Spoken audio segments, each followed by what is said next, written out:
My name's Mr. Kangas, and today we're going to take a look at Chapter 8, Section 2, Solving Equations with Grouping Symbols. And in particular, in this section, we're going to be taking a look at how to use an equation to solve a problem. In the previous video, we talked about solving equations with parentheses, and before that, we're talking about how to solve equations that have the variable on both sides. Now we're going to take a look at how to take these multi-step equations and actually apply them to a geometry problem, for example. Let's say that we have a rectangle and we want to find what the side lengths of this rectangle are. We do have some information on the side lengths. For example, we know that the length is 2x plus 4 long, but that obviously doesn't give us an exact number. It doesn't help us out too much in this form. And we know the right side is 4x long. Okay.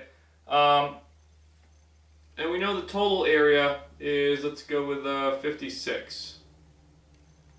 And I want to know what the length and width of my rectangle are. So what we're going to do is we're going to set up the equation that we normally would set up.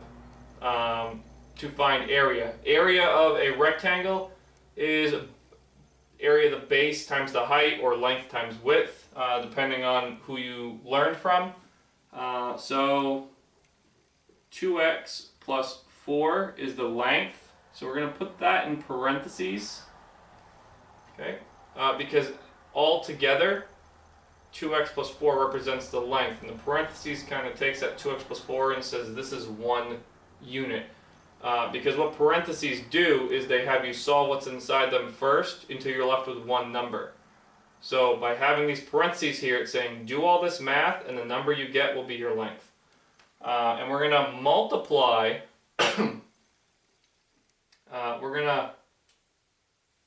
multiply the length times the width. So the width is 4x in this case.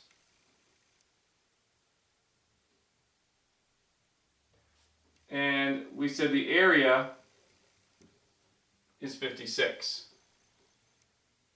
So now we have an equation where we could actually solve for x, at which point we can then take that answer for x and plug it in for the length. So let's say that we solve this equation and x was 5. We would plug in 5 for x here. 2 times 5 is 10, plus 4 is 14. So we would know that the length here is 14. Then we take that same 5, which remember represents x. If we're pretending for a moment that x equals 5 when we solve this.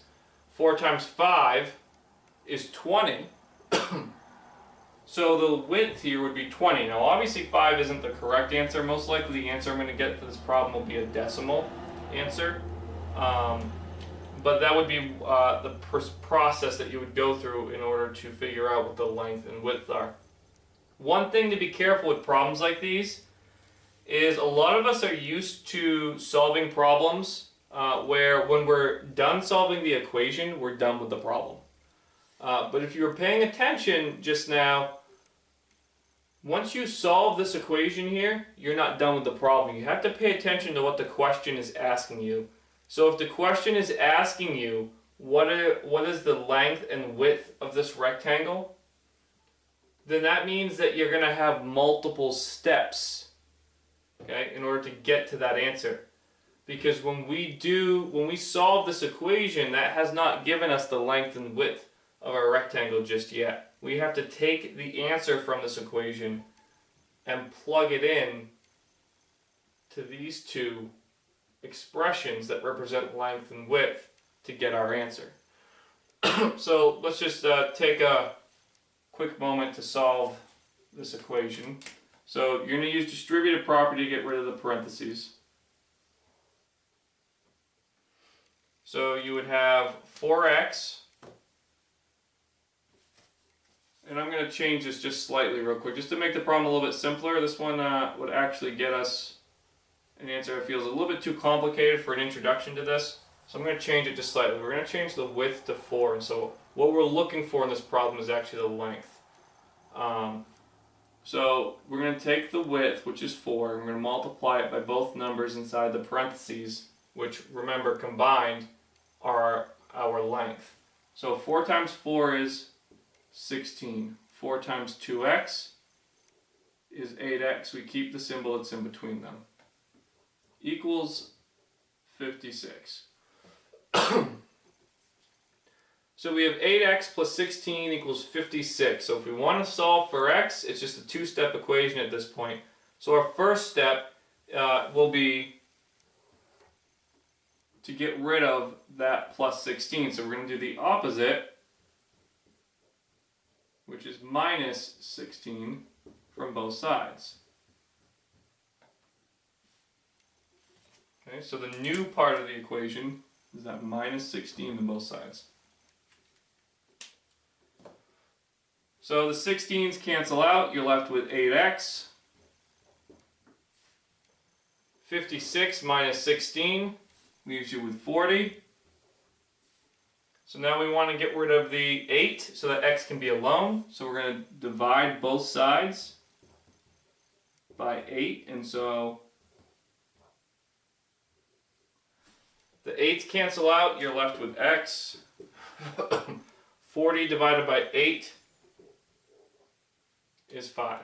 So now that I took the x away from the width, the answer actually did come out to 5.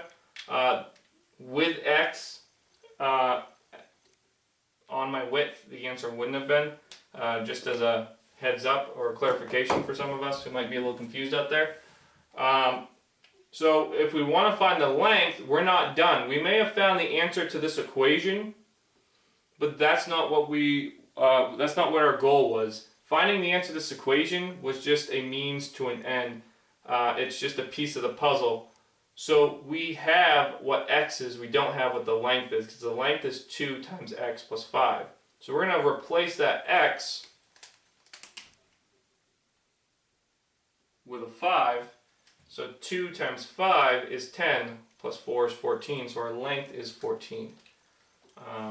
So you wouldn't have been done. If you'd solved this equation for x and called that your answer, whether it be on a teacher test, a standardized test, your answer is going to be wrong. On a teacher test, you're probably going to get partial credit from me for that work, but on a standardized test, it's less likely that you'll get partial credit, especially on the NWAs. So that's all there is to using an equation to solve a problem in this section. So tune in for the next video. Still on Chapter 8, Section 2. We'll be talking about equations that have no solution and equations that have every single number for a solution.